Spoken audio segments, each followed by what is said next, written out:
प्यारे देशवासियों, नमस्कार।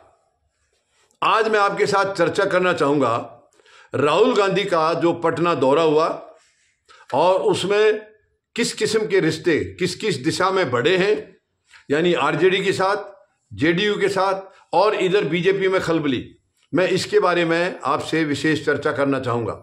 अब जैसे कि राहुल गांधी वहाँ गए थे, कोई संविधान के बारे में भी चर्चा थी, बहुत बड़ी भीड़ थी, उनको भी उन्होंने संबोधित किया है। लालू प्रसाद यादव से भी उनकी मुलाकात हुई है, तेजस्वी यादव से भी हुई है।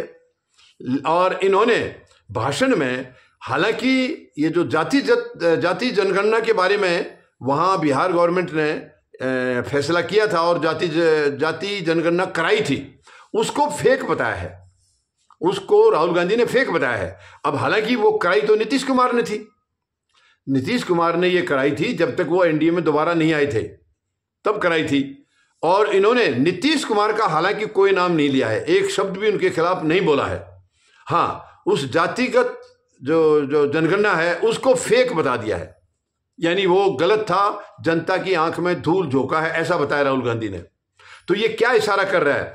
यानी उनके उस फैसले को तो गलत बताया है, वो भी नाम लेकर नहीं कहा है, केवल यही कहा है कि यहां जो जाति जनगणना कराई गई थी वो फेक थी, वो गलत थी, हम कराएंगे असली वाली।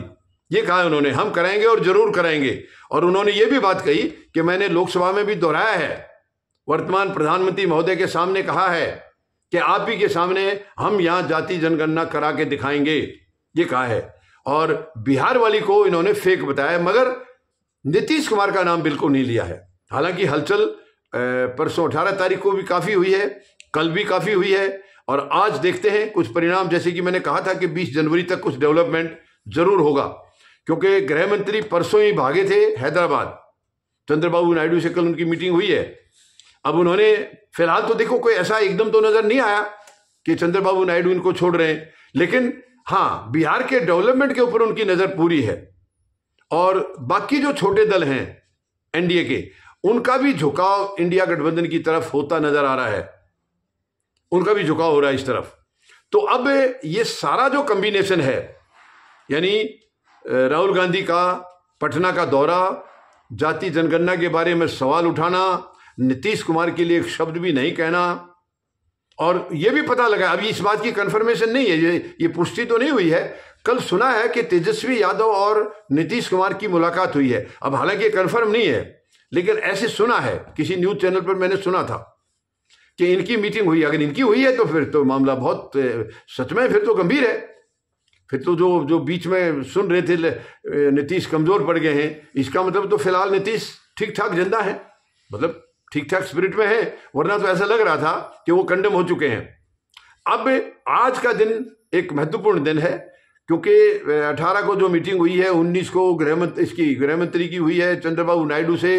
अब इनका आपस में इंडिया गठबंधन के साथ उनकी कोई बातचीत कल हुई है या नहीं हुई है, या आज हो सकती है, तो इसके बारे में काफी कुछ अभी आज मेरे ख्याल में फैसला, उम्मीद है कुछ ना कुछ डेवलपमेंट जरूर होगा।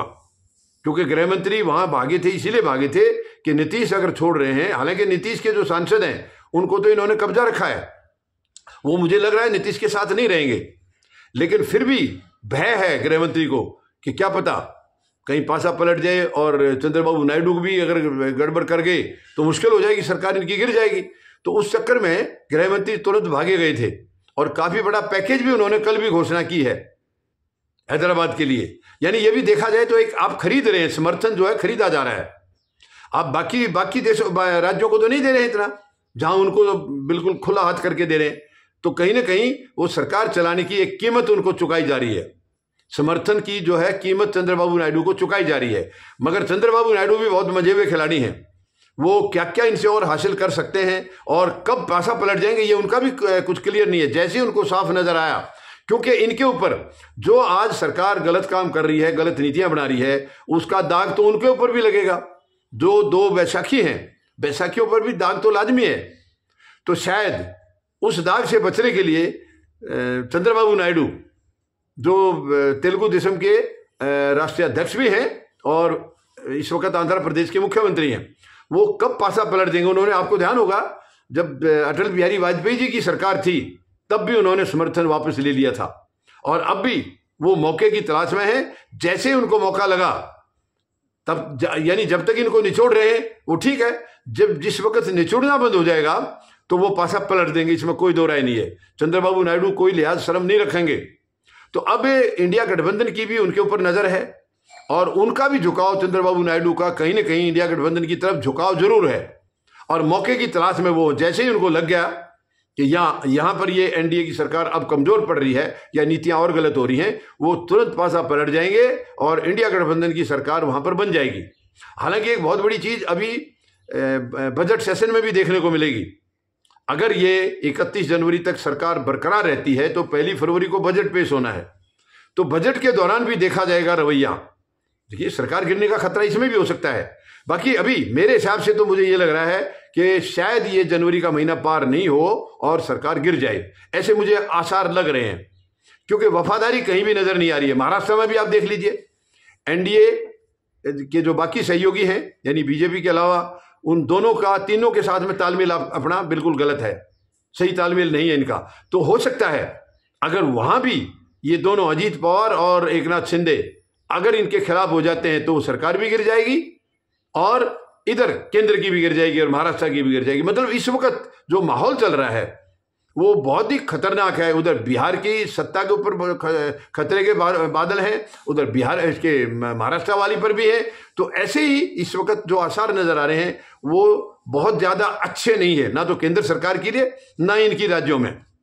तो ये अब ऊंट किस करवट बैठेगा, मुझे लग रहा है आज शाम तक, हमें 20 जनवरी आज शाम तक कुछ ना कुछ इशारा जरूर हो जाएगा कि क्या एनडीए बरकरार रहेगा, चंद्रबाबू नायडू इनके साथ रहेंगे, या इंडिया गठबंधन की तरफ वो मतलब अपना झुकाव करेंगे, अपना समर्थन करेंगे। ये काफी कुछ अभी आज शाम तक देखने को मिल सकता है मुझे। जैसे पहले से अंदाजा था कि 18 की मीटिंग है, फिर 19 को ये गृहमंत्री भी भागे हैं, ये ना गए होते तो शायद हो सकता है 18 को रात को ही कुछ सुनने में आया है। लेकिन क्योंकि गृहमंत्री गए हैं तो चंद्रबाबू नायडू भी एकदम से तो नहीं ले सकते थे फैसला, उनकी वजह से रुकना पड़ा है और हो सकता है वो फैसला आज ले लें। मतलब एक जो संभावनाएं नजर आ रही है मैं वो आपको बता रहा हूं। संभावनाएं पूरी ऐसी लग रही हैं कि एनडीए की सरकार इस वक्त खतरे में है केंद्र में और गिर सकती है, ऐसे आसार लग रहे हैं। और इंडिया गठबंधन की सरकार वहां पर बन सकती है क्योंकि इनके जो घटक दल हैं एनडीए के वो भी खपा है इनसे। एक तो सबको ये मालूम है कि एनडीए जिसका समर्थन लेता है या बीजेपी जिसका समर्थन लेती है उसी को तोड़ देती है, पार्टी को उसी को कमजोर कर देती है। तो वो नहीं चाहेंगे जो छोटे घटक दल हैं कि उनके साथ कोई ऐसा खेल हो, ऐसा ये बिल्कुल पूरी तरह से एक उम्मीद ऐसी लग रही है। तो देखते हैं आज शाम तक क्या नया डेवलपमेंट होता है। ये 2 दिन के जो घटनाक्रम 18 और 19 का था उसका आज क्या सामने आता है, क्या निकल करके आता है, ये आज शाम तक, रात तक पता चल जाएगा। धन्यवाद। जय जवान, जय किसान, जय हिंद।